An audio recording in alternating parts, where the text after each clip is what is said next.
দৌড়াতে থাকবে। এটা সূরা মারিজ 43 নম্বর আয়াত। সূরা ইব্রাহিম 11 নম্বর আয়াত আল্লাহ তাআলা বলেছেন মুহদিনা মুকমিনি রুউসিহিম। আল্লাহ তাআলা বলেন মানুষ যখন কবর থেকে উঠবে ওই সময় মাথাগুলো উপরের দিকে দিলে একদিন বলা হবে মাথাগুলো নিম্ন দিকে খুশান আবসারুহুম নিচের দিকে চক্ষু দিয়ে দৌড়াবে। আর সূরা ইব্রাহিমে বলা হলো যে মানুষগুলো মুহদিনা মুকমিনি রুউসিহিম মানুষগুলো যখন উপরের দিকে তাকায় দৌড়াতে থাকবে। ওয়াহমিনাতুহুম হাওয়া মানুষগুলো নিজেদের খেয়াল নিজেদের দিকে থাকবে না, উপরের দিকে তো তাকাইয়া তারা দৌড়াতে থাকবে।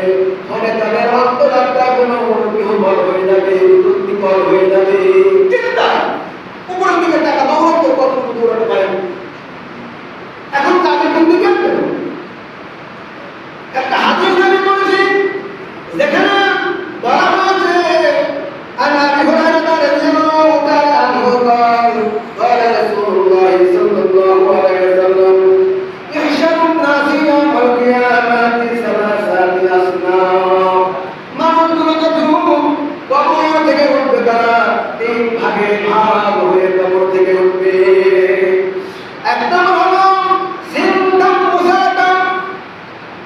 এক শ্রেণীর মানুষ কবর থেকে যখন উঠবে ওঠার সঙ্গে সঙ্গে তারা দৌড়াতে থাকবে। তারা তাদের পিছন দিক থেকে হাঁটাতে থাকবে, ওরা সামনের দিকে দৌড়াতে থাকবে, দৌড়াবে। অসিনদাম রুব্বানান। আরেক শ্রেণীর মানুষ হলো নৈকট্যপ্রাপ্ত মানুষ।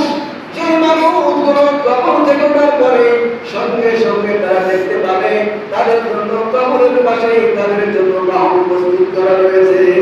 সুবহানাল্লাহ।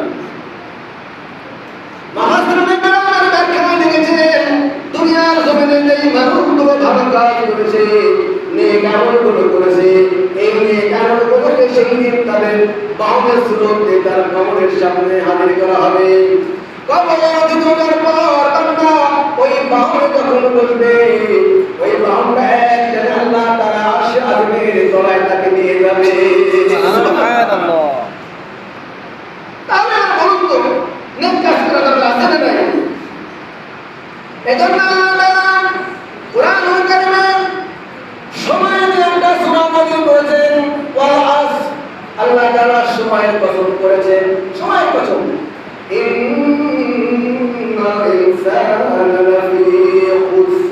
নিশ্চয়ই মানুষগুলো ক্ষতির মধ্যে নিমজ্জিত রয়েছে, মানুষ সব ক্ষতির মধ্যে ডুবে রয়েছে। একথা বলার পর আল্লাহ তাআলা আবার অপশন দিয়েছেন ইল্লাল্লাযীনা আমানু। তবে তারা নয় কারা? আমানু, যারা এক নম্বরে যারা ঈমান এনেছে তারা ক্ষতির মধ্যে নাই। ওয়া আমিলুস সালিহাত, আর যারা ঈমান আনার পর যারা নেক কাজ করেছে তারাও ক্ষতির মধ্যে নাই। যেখানে বলা হলো অসিনবান রব্বানান, দুই নম্বর যারা মানুষ হলো না, যে মানুষগুলো দুনিয়ার জমিনে নেক কাজ করেছে ওই নেক কাজ করা মানুষগুলো নেক আমলগুলো বাহনের স্রোতে তার কবরের পাশে থাকবে। আর ওই বাহনগুলোর পর তাদের একটানে আরশে আযমের তলায় নিয়ে যাবে।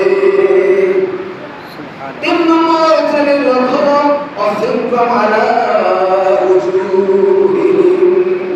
এই মানুষগুলো বড় হতভাগ্য মানুষ। এই মানুষগুলো কবর থেকে ওঠার পর তারা দেখতে পাবে তাদের পা গুলো উপরের দিকে আর মাথা গুলো নিচের দিকে। বড় কষ্টদায়ক বিষয়। কবর থেকে যখনই সে উঠবে দেখবে যে তার পা পড়ে রয়েছে উপরের দিকে আর মাথাটা নিচের দিকে। সাহাবী একবার প্রশ্ন করলেন, ফাকাল ইয়া রাসূলুল্লাহ সাল্লাল্লাহু আলাইহি ওয়াসাল্লাম, হে আল্লাহর রাসূল, ফাকাইফা ইয়ামশুন আলা উজুহিহিম। কিয়ামতের ময়দানে তারা মুখের উপর ভর দিয়ে কিভাবে হাঁটবে? অন্য হাদিসের মধ্যে বুখারী শরীফের 6523 নম্বর হাদিসের মধ্যে বলা হয়েছে আল্লাহর রাসূল সাল্লাল্লাহু আলাইহি ওয়াসাল্লাম বলেছেন, আনাস রাদিয়াল্লাহু তাআলা আনহু قال أمنا رجل يا رسول الله كيف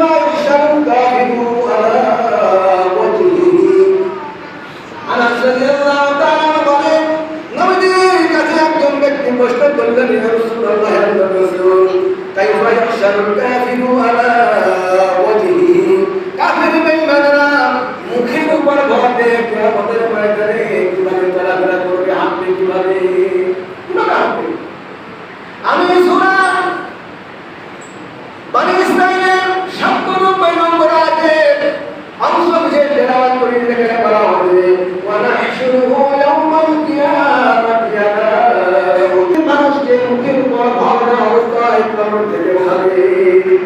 আরে নবীর কাছে প্রশ্ন করা হবে, ইয়া রাসূলুল্লাহ, মানুষগুলো কবর থেকে কিভাবে উঠবে, কিভাবে উঠায়, মুখের উপর ভর করে তারা কিভাবে চলাফেরা করবে? ক্বালা রাসূলুল্লাহ সাল্লাল্লাহু আলাইহি সাল্লাম, নবী সাল্লাল্লাহু আলাইহি সাল্লাম বললেন, আলাইহিসসালামু ইয়াউমাল কিয়ামা, রাওয়াহুল বুখারী। আল্লাহ বলেন, দুনিয়াতে তোমরা যেভাবে পায়ের উপর ভর দিয়ে চলো, আল্লাহ তোমাদেরকে যেভাবে পায়ের উপর ভর দিয়ে চালায়, কিয়ামতের ময়দানে ওই পাপী বান্দাগুলোকে আল্লাহ তাআলা মুখের উপর ভর দিয়ে চলাবে। ওই মানুষগুলোকে আল্লাহ ওভাবে চলার তৌফিক দেবেন। কোরআনের কারণে বলা হয়েছে, ওই মানুষগুলো কিছু দূর যাওয়ার পর আল্লাহ তাআলা তাদেরকে চুলের এই গোছা আর পায়ের এই গোড়ালি এই দুটো ধরে তাদেরকে একটা ভাঁজ দেবেন। আল্লাহ তাআলা নিজেই বলেছেন, ওই মানুষগুলো তাদের আমলনামাতে ওজন করা হবে না, তাদের আমলনামা ওজন না করে তাদেরকে একটা ভাঁজ দিয়ে এক জায়গায় তাদেরকে জান্নাতের মধ্যে পৌঁছে দেওয়া হবে। আর প্রথম থেকে কিনতে দিন, তাহলে একটা মানুষ হলো ওঠার পরে তাদেরকে ধাক্কা বেকারা দেবো, দাও আদাও সামনের দিকে দাও। আরেকদিন আমি ওঠার পরে তারা একেবারে বাহনে করে আসছে, আসলে তারা চলে যাবে। এরা আল্লাহ তাআলা নয় করতে পারতো মানুষ। আরেকদিনের মানুষ তারা ওঠার পরে দেখবে মুহূর্তের নিচের দিকে পা উপরে দিকে, এভাবে তারা হাঁটছে। তো যেই মানুষগুলোকে পেছনের দিক থেকে ধাক্কা থাকবে, এই মানুষগুলোকে হিসাব নিতে আসবে। আল্লাহ তাআলা বলেছেন, কিয়ামতের ময়দানে শুরু হবে, মানুষগুলো যখন কিয়ামতের ময়দানের দিকে যখন নিয়ে যাওয়া হবে, ওই সময় আল্লাহ তাআলা সূরা হাসরের ২ নম্বর আয়াতে বলেছেন, মানুষগুলো হতবিয়ে বড় হয়ে পড়বে, আর তারা দুগ্ধ পোষ্য শিশুতে মানুষ ভুলে যাবে, একেবারে ভুলে যাবে। আল্লাহ তাআলা কোরআনে বলেছেন, ইয়াওমা তারাউনাহা তাযহাবু কুল্লু মুরদিআতিন, প্রত্যেক দুগ্ধ পোষ্য শিশু তার মাতাকে ভুলে যাবে। ওয়া হামলিন হামলাহা, গর্ভবতী মা মনের আনন্দে গর্ভপাত করে পেটের বাগানা। ওয়াদান নাসা সুকারা, মানুষগুলো এমন ভাবে হেঁটবে, চলবে আর চলবে যেন মনে হবে তারা মাতাল নেশাগ্রস্ত। বাবা শ্রমিকেরা এখানে লিখেছেন, আল্লাহ তাআলা তাদেরকে প্রশ্ন করবেন, এই তোমরা কি নেশাগ্রস্ত কি মাতাল? জবাব দেবে না। আল্লাহ তাআলা এদের জবাব দিয়ে বলেছেন, ওয়া হুম বিসুকারা, না এরা মাতাল নয়, নেশাগ্রস্ত না। তাহলে ওয়ালাকিন্না আযাবাল্লাহি শাদীদ, আল্লাহর আযাব বড় কঠিন, আর ওই কঠিন আযাবের ভয়ে মানুষগুলো এভাবে চলতে থাকবে। যেহেতু তোমার সময় কম থাকে, এজন্য আলোচনা পরিপূর্ণ করা যায় না।